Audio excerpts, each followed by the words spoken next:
दौड़ती भागती जिंदगी में अगर आम आदमी के पास कमी हो रही है आज के वक्त में, तो वो हो रही है वक्त की कमी। ये बात इसलिए हमें कहने पर मजबूर होना पड़ रहा है कि हम दिल्ली एनसीआर में कुछ उदाहरण के साथ अपनी बात रख रहे हैं कि दिल्ली एनसीआर में काम करने वाले जो लोग हैं, चाहे वो सॉफ्टवेयर के क्षेत्र में काम करने वाले लोग हों, चाहे अलग अलग क्षेत्रों में काम करने वाले जो लोग हों, अक्सर देखा गया है कि दिल्ली एनसीआर में काम करने वाले लोग जो हाई राइज सोसाइटियों में रहते हैं, वो हस्बैंड वाइफ दोनों जॉब करते हैं। अब हस्बैंड वाइफ अगर दोनों जॉब कर रहे हैं तो आप सोचिए इस बात को कि परिवार के जो अन्य लोग हैं, मान लीजिए किसी के छोटे बच्चे हैं, तो कई परिवार के लोग जो है उन बच्चों को डे केयर में दे करके जाते हैं कि दिन भर हस्बैंड वाइफ ने जॉब की और बच्चे को वहां पर स्कूलिंग में डाल रखा है कि शाम को जब अपनी नौकरी खत्म करेंगे उसके बाद वो घर पर उस बच्चे को लेकर के घर पे आ जाएंगे और परिवार का वक्त बिताएंगे। कई कई बार हस्बैंड वाइफ की शिफ्ट की टाइमिंग्स अलग अलग होती हैं। ये सारी चीज़ें हाई राइज सोसाइटी और नोएडा, दिल्ली एनसीआर के इस पूरे इलाके में अक्सर देखने को मिलता है। इसीलिए आप देखिए कि 60 से 65 लाख रुपए से लेकर के 1.5 2 करोड़ 2.5 करोड़ के लोग यहाँ पर फ्लैट लेकर के घर का सपना संजो करके अपनी उम्मीदों को पूरा करते हैं। लेकिन सबसे बड़ी बात यहाँ पर यह, जब वक्त की कमी होती है तो सारी चीज़ों को मैनेज कैसे किया जाए, क्योंकि अगर सुबह 8 बजे हस्बैंड वाइफ दोनों को ऑफिस जाना है तो मजबूरी हो जाती है काम वाली को रखना, क्योंकि घर की सफाई भी करनी है, खाना भी बनाना है और सारी चीज़ों को मैनेज भी करना है। अगर बच्चे हैं उनको स्कूल जाना है तो उनके लिए ब्रेकफास्ट भी तैयार होगा, लंच भी तैयार होगा। अब सवाल यहाँ पर यह है कि काम वाली अगर रखनी है, यानी कि अगर काम वाली रखनी है तो कौन सी रखनी है, कैसे रखनी है, किसी एजेंसी से हायर करनी है, कैसे इसका पता लगे, या फिर पड़ोस की आंटी जी ने बता दिया कि ये हमारे गांव की है, वो हमारे शहर की है, वो हमारे यहाँ 6 साल से काम कर रही है, ये हमारे यहाँ 8 साल से काम कर रही है। अब भला उस काम वाली पे हम भरोसा कर लेते हैं और उसका आधार कार्ड या उसका कोई प्रमाण पत्र देख करके कि ये शिल्पा है, ये संगीता है, ये अनीता है, ये विनीता है, और उसके नाम के आधार पर ये देख लेते हैं। कई कई बार तो लोग कास्ट फैक्टर भी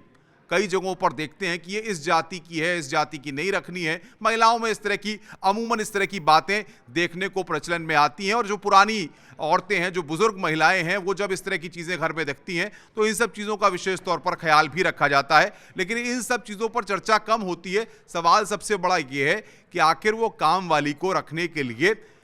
आसपास की जो औरतें होती हैं उनकी रिकमेंडेशन बनस्पत किसी एजेंसी की रिकमेंडेशन से ज्यादा महत्वपूर्ण मानी जाती है, ऐसा देखा गया है।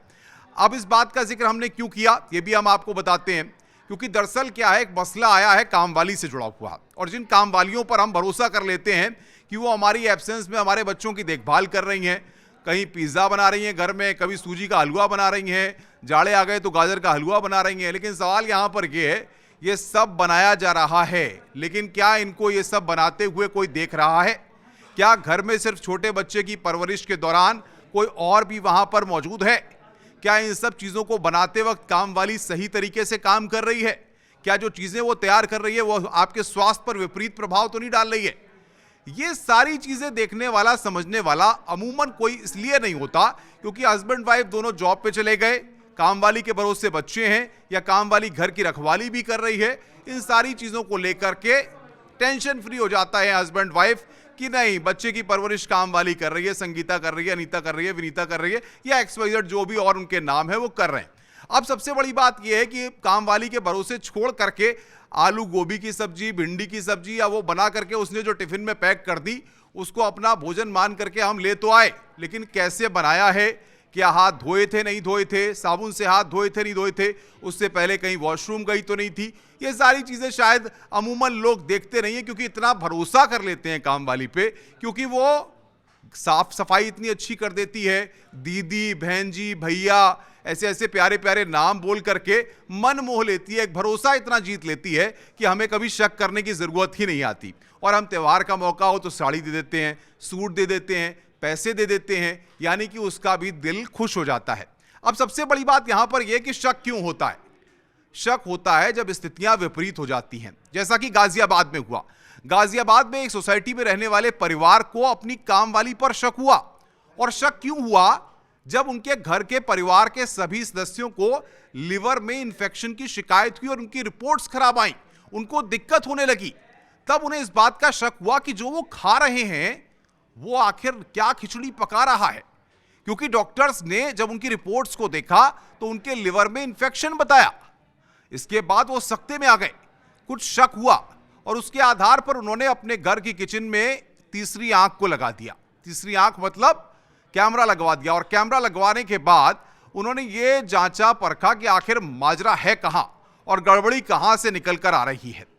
जब वो तस्वीरें तीसरी आंख में कैद हुई तो सोचिए चौंकाने वाली तस्वीरें थी। वो अभी आप साथ में इस वीडियो में देख भी रहे हैं कि आखिर किस तरीके से उस वीडियो में आप देखिए कि ये काम वाली जो सहायिका है, जिसको बड़े भरोसे के साथ इस परिवार ने रखा था अपने घर में कि 8-10 घंटे काम करेंगी, बढ़िया पकवान बना करके खिलाएंगी, लेकिन देखिए भरोसे का कत्ल क्या होता है और किस तरीके से आम आदमी के जीवन के साथ खिलवाड़ की जाती है। ये जो अब पुलिस की गिरफ्त में खड़ी हुई हैं और पुलिस वाले इनको खड़े हुए अपने साथ ले जा रहे हैं, ये वो काम वाली हैं जिन्होंने कि आटा गूंधा, और आटा गूंधने में आप देखिए इस वीडियो में किस तरीके से किससे गूंथ रही हैं। कुछ समझ गए होंगे पूरी कहानी आप इस वीडियो के आधार पर। तो सबसे बड़ी बात यह है कि क्या कोई काम वाली ऐसा कर सकती है जिस पर हम इतना भरोसा कर रहे हैं। आप सोचिए, आप घर से चले जाते होंगे, किसी काम वाली से ऐसी उम्मीद करेंगे कि आप वो ऐसा कर सकती है, लेकिन साहब इसी दिल्ली एनसीआर में ये हो रहा है। गाजियाबाद के क्रॉसिंग रिपब्लिक की एक सोसाइटी में ऐसा हो रहा है। पुलिस के अधिकारी भी चौंक गए। बड़े बड़े आईपीएस अफसर और पीसीएस अफसर, पीपीएस अफसर जो तमाम रैंकों में होते हैं, वो भी जब इस मामले को सोचे तो चर्चा करने लगे, क्योंकि उनके यहां तो 8-10 नौकर काम करते हैं। तो सबसे बड़ी बात यहां पर ये जो भरोसे का कत्ल हो रहा है, और वक्त की कमी के चलते हम ऐसी काम वालियों को रखने पर मजबूर हो जाते हैं। मैं आपको बताऊं कि मैंने इस पूरे मामले पर अब से कुछ वक्त पहले इस पूरे केस को स्टडी किया, और स्टडी करने के बाद पीड़ित जो परिवार है जिसके साथ ये घटना हुई, वो उससे मैंने बातचीत की। टेलीफोन पर एक्सक्लूसिव बातचीत मैंने खुद की। जब मैंने एक्सक्लूसिव बातचीत की उस परिवार के मुखिया से, तो उन्होंने कहा कि अनुपम जी, आप टीवी के पत्रकार हैं, मैं आपसे बातचीत भले कर ले रहा हूं, लेकिन आप मेरे नाम का जिक्र मत करिए, आप किसी को मत बताइए, क्योंकि मैं मानसिक रूप से सदमे में हूं। इस घटना के बाद मैं बहुत ज्यादा कुछ नहीं कहना चाहता। उन्होंने अपना नाम भी डिस्क्लोज करने के लिए मना कर दिया। तो हम एक जिम्मेदार न्यूज चैनल हैं, इस बात का पूरा ख्याल रखते हैं। लेकिन मेरी जो बातचीत हुई उसमें क्या क्या बातें उन्होंने रखी, मैंने उनसे पूछा ये बात, मैंने ये सवाल किया कि सर आखिर आपको कब शक हुआ, कैसे पता चला कि आखिर जो कामवाली आपने रखी है वो इस तरह से कृत्य कर रही है और आपको कैमरा लगवाने पर मजबूर होना पड़ा, शक कैसे हुआ। तो उन्होंने कहा कि हमको कई दिन से इस बात का अंदेशा था, कई दिन से ऐसा लग रहा था कि हमारे खाने की चीजों में कुछ स्मेल आती है, बदबू आती है। हमने सबसे पहले पानी को, जो जल है हमारे यहाँ आता है, उसको चेक कराया कि कहीं उसमें कोई दिक्कत हो, लेकिन उसमें किसी तरह की कोई दिक्कत नहीं हुई। तब हमें कहीं किसी तरह की ऐसी भी जानकारी मिली कि हो सकता है कि खाने की चीज़ों में मिलावट हो रही हो, तो हमने कुछ चीज़ों को वैसे चेंज करने की कोशिश हुई। लेकिन जब हम उसको नहीं पकड़ पाए तो तब हमें तीसरी आंख का सहारा लेना पड़ा, और जो कामवाली पर शक हुआ उसके आधार पर उन्होंने उसको चंद घंटों के अंदर ही, यानी कि कैमरा लगाने के चंद घंटों के अंदर ही ट्रेस कर लिया, क्योंकि उसमें वो हरकत उसकी कैद हो गई कि किस तरीके से वो इन चीज़ों को कर रही थी वहां पर। तो अब आप समझ सकते हैं, उन्होंने कहा कि बहुत सारी चीज़ें ऐसी हैं कि घर परिवार के जितने लोग थे उन सबको सारे एक तरह के सिम्टम्स आए, एक तरह से दिक्कतें होनी शुरू हुई, और उसके बाद उन्होंने तमाम पैथोलॉजी सेंटर्स पर जाकर अपने टेस्ट कराए, पत्नी का भी फुल बॉडी चेकअप कराया, अपना भी फुल बॉडी चेकअप कराया, और उसके बाद रिपोर्ट्स लेकर के वो अस्पताल पहुंचे जहां पर डॉक्टर से कंसल्ट किया। तब उस जाकर के वो समझ पाए कि आखिर ये पूरा माजरा निकल करके कैसे आ रहा है, और उसके बाद जो फुटेज था उसके आधार पर उन्होंने पुलिस कंप्लेन की, और उस पुलिस कंप्लेन के बाद सलाखों के पीछे वो नौकरानी पहुंच गई। तो न्यूज़ 18 आपसे ये अपील करता है, लगातार हम ये कहते हैं नौकरानियां आप अपने घरों में रखते हैं अपनी सहायता के लिए, अपने काम को आसान बनाने के लिए, न कि इस तरह से अपने जीवन के साथ खिलवाड़ करने के लिए। कुछ लिवर एक्सपर्ट्स डॉक्टर से हमने बात की, फोर्टिस अस्पताल के डॉक्टर से हमने बातचीत की, मेदांता अस्पताल के डॉक्टर से हमने बातचीत की है, 2 अस्पतालों के डॉक्टर से मैंने खुद बातचीत की। सबसे बड़ी बात यह, इन दोनों अस्पतालों के डॉक्टर्स का कहना है कि अगर कोई भी नौकरानी या कामवाली इस तरह से आटे में यूरिन को मिलाकर आटा गूंथ रही है तो आप समझ सकते हैं, क्योंकि सबसे बड़ी बात यह है कि ऐसी चीजों में